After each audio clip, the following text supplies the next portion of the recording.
There's a kind of energy that doesn't need a spotlight. It doesn't enter the room with noise or flash. It doesn't announce itself with words, but it's there. People feel it before you speak. They react to it before they even understand why. It lives in your posture, in how you take up space, in the way you make eye contact or don't. It's in your tone, your pace, and even in your stillness. It's nonverbal, non-negotiable, and completely impossible to fake. You've felt it before. You've walked into a room and immediately picked up on someone's presence. You couldn't explain it, but you noticed them. Maybe they hadn't even spoken yet. Maybe they were just sitting quietly, not trying to impress anyone. But something about them stood out. When you're grounded, when you know who you are, what you stand for, and what you won't tolerate, that inner certainty becomes your signal. Other people may not consciously register it, but they pick up on it. Humans are hardwired to detect threat, confidence, safety, insecurity. Before language, we relied on this instinct to survive, and we still use it, whether we know it or not. This is why two people can say the exact same thing and be received in totally different ways. One inspires trust, respect, or curiosity. The other doesn't land at all. It has nothing to do with the words, and everything to do with the energy behind them. This silent energy forms before you even open your mouth. It's built on your self-belief, your emotional regulation, your ability to stay composed under pressure.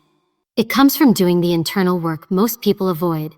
The hard stuff, the healing, the self-awareness, that's where it starts. You can tell when someone has done that work. Their presence says, I don't need to be liked, but I am here with intention. That's not arrogance, it's clarity.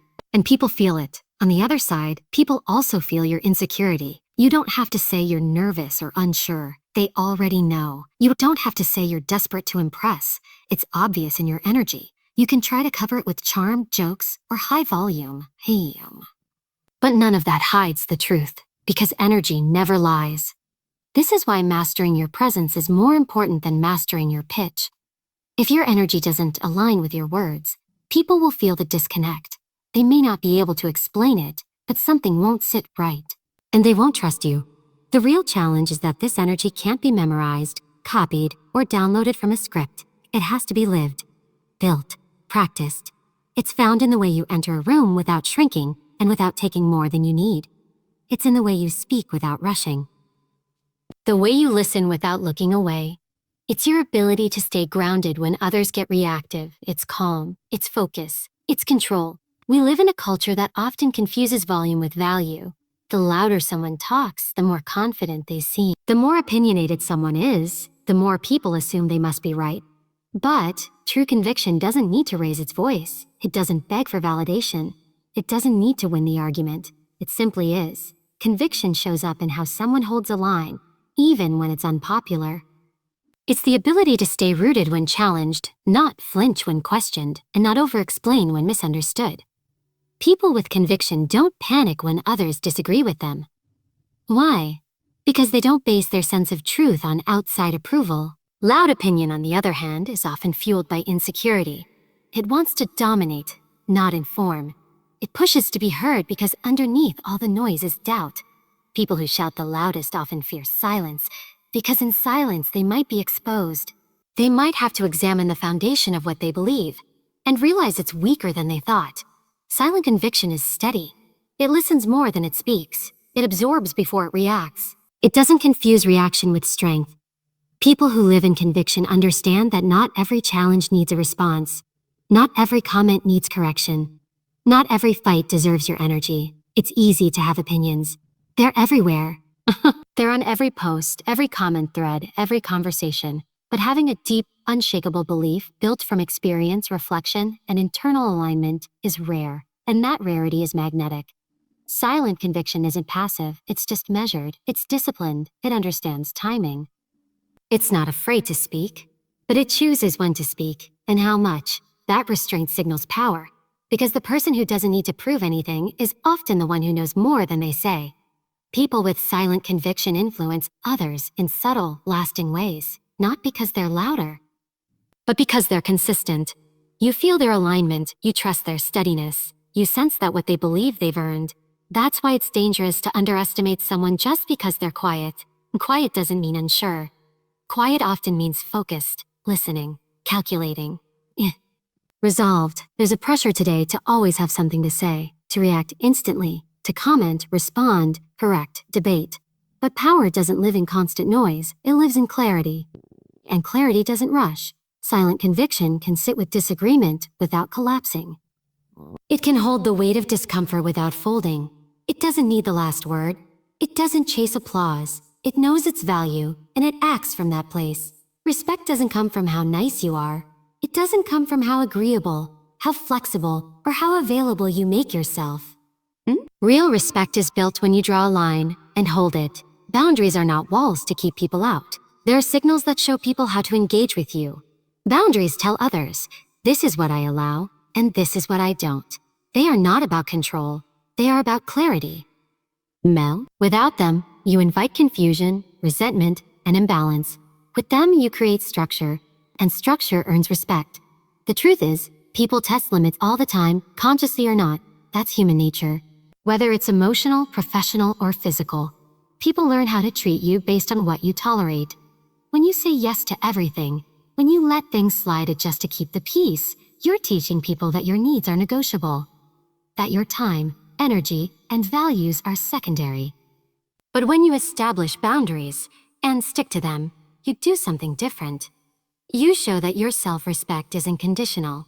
You show that you don't need to overextend yourself to be liked, that you're not afraid to disappoint someone in order to protect your peace. There's a shift in how people approach someone who has clear limits. They listen more closely. They ask instead of assume. They recognize there's a line that can't be crossed without consequence. That presence doesn't come from aggression. It comes from self-ownership. Boundaries aren't just about saying a no. They're about understanding where your responsibility ends and where someone else's begins. They're about recognizing that protecting your time, mental space, and emotional energy isn't selfish. It's essential. Because when you constantly pour into others with no regard for your own limits, it doesn't make you noble. It makes you depleted. And no one respects burnout. Some people won't like your boundaries. That's part of the process. You might lose a few people when you stop overgiving, over-apologizing, or over-explaining, but the ones who stay, they're the ones who truly respect you, not for what you do for them, but for who you are. Boundaries also sharpen your self-image. When you make decisions based on alignment, not obligation, you start to trust yourself more. You stop second-guessing. You stop wondering if you're being too much, and you realize that the discomfort of setting a boundary is temporary, but the cost of not setting one is long-term. Respect is not about being liked all the time. It's about being consistent, being clear, and being grounded in what you will and will not allow. That's where credibility is built, not in performance, but in principle. You don't have to shout your boundaries. You don't have to explain them over and over. You just have to mean them. People will feel it.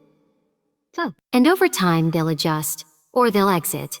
Either way, your space becomes more honest, more stable, and more aligned with who you actually are. People often mistake power for dominance, talking the most, controlling the room, having all the answers.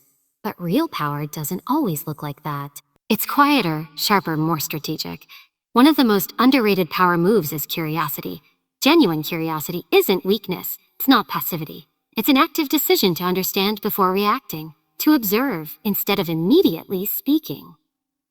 In a world that rewards fast opinions and constant noise, curiosity becomes rare, and rare is powerful. When you're curious, you automatically shift the dynamic. You stop performing and start paying attention. Most people are too focused on being seen to notice what's happening around them. Curious people do the opposite. They watch, they ask, they study, and that gives them an edge. Curiosity builds connection faster than charisma. People are naturally drawn to those who take a real interest in them. Not the surface-level kind that's just waiting for a pause to jump back in, but the kind that actually listens. That leans in. That asks why, and then asks again. When you show someone that you value what they think, you gain their respect, and often their trust. It's also strategic. When you're curious, you gather information that most people miss. You're not just listening for a response. You're gathering patterns, emotional cues, inconsistencies. That kind of data gives you leverage, not to manipulate, but to navigate. You can't influence a situation you don't understand. Curiosity gives you the full picture. There's also control in curiosity. When you ask instead of assume, you keep the emotional temperature down. You prevent escalation. You create space between stimulus and response. In tense moments, this is a power most people don't have. They react, they defend, they fight to be right. The curious person stays calm, and that calm is power. Curiosity also shows confidence, because insecure people don't ask questions. They're afraid to appear unknowledgeable. They cover it with statements, with opinions, with certainty. But a confident person isn't threatened by what they don't know. They're energized by it. They understand that asking questions doesn't shrink your authority, it deepens it. In leadership, curiosity separates the effective from the loud. Curious leaders don't just talk at their teams, they learn from them. They don't assume they've seen everything, they seek out what they might be missing. That attitude builds loyalty, it builds culture, it sets the tone. The same principle applies in relationships. Personal, professional, or otherwise, curiosity breaks down ego. It opens the door to understanding. It keeps conversations alive instead of turning them into debates. People don't want to be fixed. They want to be seen, and curiosity is how you see someone fully. It's easy to impress people with what you know, but it's far more powerful to disarm them by what you want to learn. Curiosity isn't weakness. It's not softness. It's awareness, discipline, and presence wrapped in humility. And that combination is far more powerful than ego pretending to have all the answers. There's a difference between being noticed and being felt. You can walk into a room and turn heads with charm, confidence, volume, but none of that guarantees you'll be remembered. What leaves a mark isn't performance, it's presence. The kind of grounded, unshakable energy that doesn't need an audience to be real. We live in a time where performance is constant.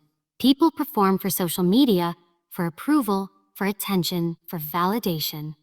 Every gesture is curated, every word filtered, every action driven by how it might be perceived. But that kind of performance is thin. It burns out fast. It lacks depth. It lacks truth. Presence is different. Presence doesn't require a script. It doesn't rely on a reaction. It's the ability to be fully in a moment. Connected, aware, intentional. You can't fake it. You can't rush it. And people know the difference instantly. They might not be able to describe it, but they feel it. They feel when someone is with them, not just near them. Presence is when someone speaks to you, and it feels like they see you, not just the version of you they want to impress. It's when you listen without scanning the room. When you sit in silence without needing to fill the space. When you give your energy without broadcasting it. This is where real power lives, because presence commands more than performance ever could. It says, I don't need to prove anything. I know who I am. That kind of energy slows people down. It makes them pay attention. It creates gravity. Presence comes from being rooted. From knowing your values, owning your story, and not needing every interaction to validate your worth. Performers walk into a room thinking, what do they think of me? People with presence walk in thinking, how do I want to show up? That shift changes everything. It's in your eye contact, your body language, your breath. It's in how you hold yourself when you're not talking. It's how you respond to tension, not with a performance, but with calm. People watch that. They feel safe around that. They trust that. Performance is about impression. Presence is about connection. And connection is what actually moves people. You don't need to be the loudest person in the room to have impact. You don't need to tell a perfect story or deliver flawless lines. You just need to be there. Fully. With honesty. With intention. Without needing to entertain or win anyone over. There's strength in simplicity. There's influence in stillness. There's clarity in being so aligned with yourself that you no longer have to perform for anyone's approval. Presence doesn't beg. It doesn't chase. It holds. It listens. It knows its own value before anyone else does. Performance will get attention. Presence earns respect. Performance fades when the moment passes. Presence stays with people long after you've left the room.